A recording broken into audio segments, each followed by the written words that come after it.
இந்த உலகத்துடைய கடைசி நாளப்போ ஒரு மிகப்பெரிய உருவம் வரும்னு சொன்னா உங்கள எத்தனை பேரால நம்ப முடியும்? இந்த வீடியோ பாக்குற பல பேருக்கு உலகம் அழியுமா அப்படிங்கறதே ஒரு புதுசா இருக்கும். ஆமாங்க, உலகம் அழிய போதுங்கிறத மக்களுக்கு உணர்த்துறதுக்காகவே சில வித்தியாசமான அறிகுறிகளை இந்த பூமி வெளிப்படுத்தும். அது என்ன அப்படிங்கறத தான் வருஷப்படி இந்த வீடியோல ஒவ்வொன்னா பார்க்க போறோம். வீடியோ பயங்கர இன்ட்ரெஸ்டா இருக்க போது, சோ ஸ்கிப் பண்ணாம கடைசி வரையும் பாருங்க.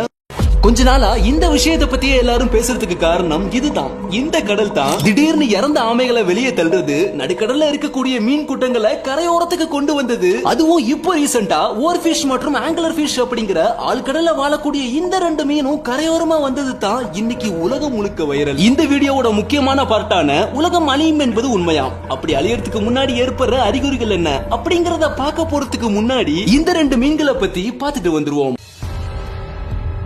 பாக்குறதுக்கு நம்ம ஊர் வாழை மீன் மாதிரியே கொஞ்சம் முதுகுக்கு மேல ஆரஞ்சு கலர் டைல் வச்சு தலையில ஒரு நீளமான டைலோட இருக்கக்கூடிய இந்த ஒரு மீன் தான் ஓர் ஃபிஷ். கடல்ல 3000 அடி ஆழத்துல இருக்கக்கூடிய இந்த மீன் பாத்தீங்கன்னா இப்ப ரீசெண்டா மெக்சிகோ நாட்டுல கரை ஒதுங்கி இருக்கு. ஜப்பான்ல டூம்ஸ்டே ஃபிஷ் அப்படின்னு சொல்லப்படுற இந்த மீன் எப்ப மனசுங்க கண்ணுல படுதோ அப்ப ஏதோ ஒரு நிலநடுக்கம் போன்ற இயற்கை பேரழிவு நடக்க போகுதுன்னு மக்களுடைய நம்பிக்கை. நம்ம இங்க பார்த்தது ஓர் ஃபிஷோட பிறந்த சில நாட்களான ஒரு சின்ன குட்டி மீன் தாங்க. ஆனா உண்மையான மிகப்பெரிய ஓர் ஃபிஷ நம்ம தமிழ் மீனவர்களே பல முறை கப்பல்ல மீன் பிடிக்கும் பொழுது பிடிச்சிருக்காங்க. நம்ம பார்த்தது வெறும் 2 அடி குட்டி மீன் தான். ஆனா பல வருஷத்துக்கு முன்னாடி அவங்க பிடிச்சதெல்லாம் பாத்தீங்கன்னா 10ல இருந்து 14 அடி வரையும் உள்ள மிகப்பெரிய ஓர் ஃபிஷ். ஆனா இன்னும் கடல் ஆழத்துல இருக்கக்கூடிய ஓர் ஃபிஷ்லாம் கிட்டத்தட்ட 35 அடி வரையும் இருக்கும்னு சொல்லப்படுது.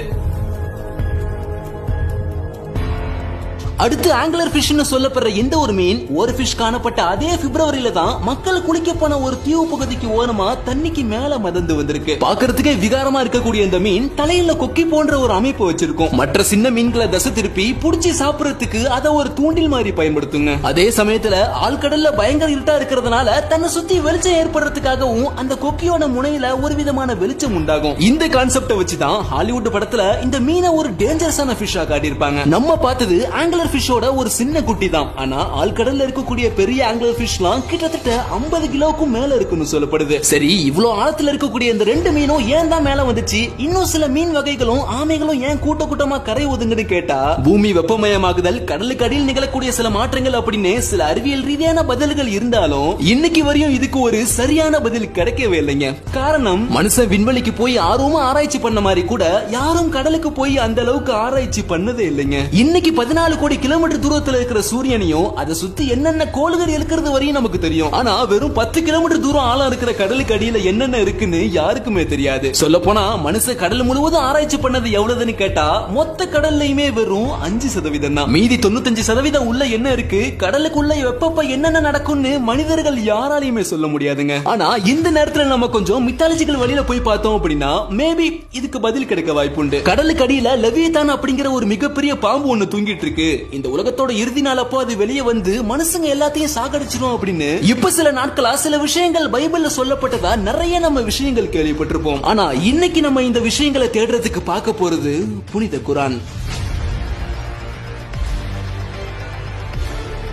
நாங்க எப்படி குரான்ல உள்ளத படிக்கிறது, அது இஸ்லாமியர்களுக்காக உள்ளது தானே அப்படின்னு நமக்கு ஒரு சின்ன கேள்வி இருக்கும். இல்லைங்க, குரான் இஸ்லாமியர்களுக்கானது கிடையாது. குரான் இந்த முழு உலக சமுதாயத்துக்குமானது அப்படின்னு அந்த குரான்லயே சொல்லப்பட்டிருக்குங்க. அதனால தான் லண்டன் மற்றும் பிரான்ஸ்ல இருந்த டாக்டர் மோரிஸ் உட்பட பல சயின்டிஸ்ட்லாம் அவங்க லேபரட்டரியில குரானை வச்சிருந்திருக்காங்க. காரணம், அவங்களுக்கு எப்பயெல்லாம் அறிவியல் சார்ந்த கேள்விகள் உண்டாகுமோ அதுக்கு ஏதேனும் பதில் கிடைக்குமா அப்படின்னு குரானை எடுத்து படிச்சு பாப்பாங்களாம். அதே மாதிரி தான் இன்னைக்கு நம்ம நாட்டில் நடக்கிற விஷயங்களை வச்சு குரான்ல ஏதேனும் உலக மக்களுக்கு சொல்லப்பட்டிருக்கா அப்படிங்கிறது தான் இப்ப நம்ம தெளிவா பார்க்க போறோம். இப்ப ரீசெண்டா சொல்லப்பட்டு இருக்கிற பைபிள் போன்ற சில புனித நூல்கள்ல சொல்லப்பட்டதும் இப்ப நம்ம பார்க்க போற குரான்ல சொல்லப்பட்டதுக்கும் ஒரே ஒரு விஷயம் தாங்க ஒத்து போகுது. அதாவது மனிதர்கள் எப்பொழுது நன்மையை மறந்து தீமையின் பக்கம் செல்கிறார்களோ அப்ப இந்த உலகம் சில அறிகுறிகளை வெளிப்படுத்தும். அதுதான் மனிதர்களுக்கான ஒரு மிகப்பெரிய எச்சரிக்கை. இந்த கான்செப்ட் தான் குரான் மற்றும் இதர புனித நூல்களோட ஒத்து போகுதே தவிர மற்றபடி பைபிள்ல சொல்லப்பட்ட லெவியத்தான் மாதிரி இல்லாம இங்க குரான்ல கம்ப்ளீட்டா வேறொரு விஷயம் சொல்லப்பட்டிருக்குங்க. அப்படி என்னதான் சொல்லப்பட்டிருக்குங்கிறத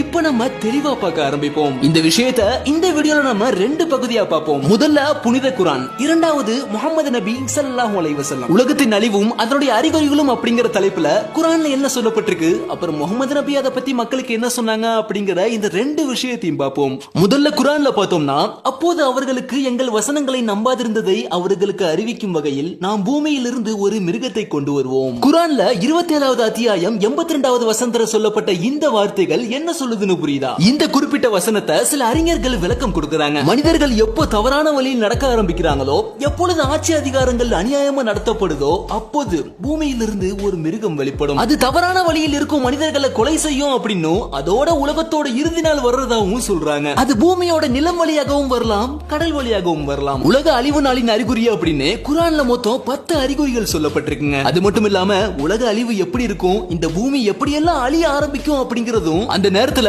மனிதர்களோட நிலைமை எப்படி இருக்கும் அப்படிங்கிற விஷயம் முதற்கொண்டு ஒவ்வொன்றும் தெளிவா சொல்லப்பட்டிருக்குங்க. இந்த 10 அறிகுறிகள்ல 4வதா சொல்லப்பட்ட அறிகுறி தான் இப்ப நம்ம பார்த்த மிருகம் வெளிப்படுதல். கிட்டத்தட்ட இதே கான்செப்ட்ல பைபிள்ல சொல்லப்பட்டது தான் லெவியதான். மீதி 9 அறிகுறிகள் அது எல்லாத்தையும் என்னன்னு தெரிஞ்சுக்கணும் அப்படின்னா அதுக்கே நம்ம ஒரு தனி வீடியோ போடணும். அந்த விஷயங்களையும் நீங்க தெரிஞ்சுக்க ஆர்வமா இருந்தா மறக்காம கமெண்ட்ல சொல்லுங்க. கூடி சீக்கிரம் அந்த வீடியோவையும் போட்டுருவோம். இப்போ நம்ம 2வது பகுதியான முஹம்மது நபி ஸல்லல்லாஹு அலைஹி வஸல்லம் அவங்க சொன்ன சில முக்கியமான அறிகுறிகளை பார்ப்போம். இந்த உலகத்தோட இறுதி நாள் அப்போ தஜ்ஜால் அப்படிங்கிற ஒரு மனிதன் வருவானாம். அவன் பார்க்கிறதுக்கு எப்படி இருப்பான் அப்படின்னா மனிதர்கள் மாதிரி அல்லாம மிகப்பெரிய உருவத்தோட முகத்துல ஒரே ஒரு கண்ணோட இருப்பானாம். இன்னொரு கண்ணை பார்த்தா அந்த இடத்துல கண் இல்லாம கண் இருந்த தழும்பு மட்டும் இருக்கும்னு சொல்லப்படுதுங்க. அவன் நகரக்கூடிய விதம் காற்றை விட வேகமா நகர்ந்து போக முடியும் அப்படின்னும், அவன் நினைச்சா பூமியோட எந்த பகுதிக்கு வேணாலும் நகர்ந்து போக முடியும். அவனோட முக்கிய நோக்கமே மக்களை குழப்புதல். அதாவது இருக்கிற கொஞ்ச நெஞ்ச நல்ல மக்களையும் எப்படியாவது குழப்பத்துக்கு உள்ளாக்கி அவங்கள கெட்டவங்களா மாத்துறது தான் அவனோட முக்கியமான நோக்கமா இருக்கும். அதுக்காக அந்த தஜ்ஜால் என்ன வேணாலும் பண்ணுவான்னு சொல்லப்படுதுங்க. ஆனா ஒரே ஒரு ட்விஸ்ட் என்ன அப்படின்னா, அவன் இந்த உலகத்துல வெறும் 40 நாள் மட்டும்தான் இருப்பான்னு சொல்லப்படுது. ஆனா அந்த 40 நாள்ல இருக்கிற ஒவ்வொரு நாளும் உலகத்துல இருக்கிற மனிதர்களுக்கு அது ஒவ்வொரு மாதமா மிகப்பெரிதா ரொம்ப பொறுமையான நாட்களா தான் கிடக்க ஆரம்பிக்கும். அது ஒரே அந்த தஜ்ஜால் இந்த உலகத்துல மிகப்பெரிய அட்டூழியம் செய்வான்னு சொல்லப்படுதுங்க. 40 நாளுக்கு அப்புறம் என்னவாகும்னு கேட்டா,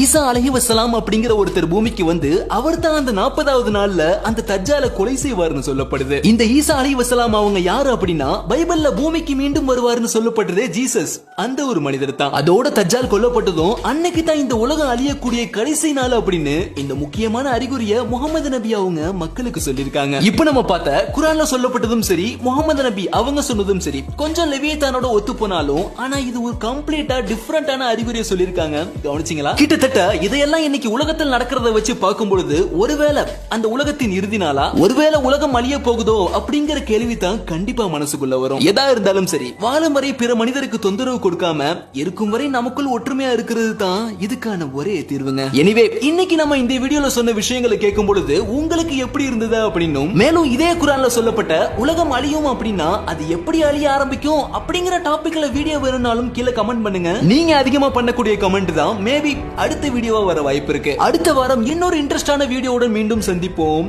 See you, bye bye.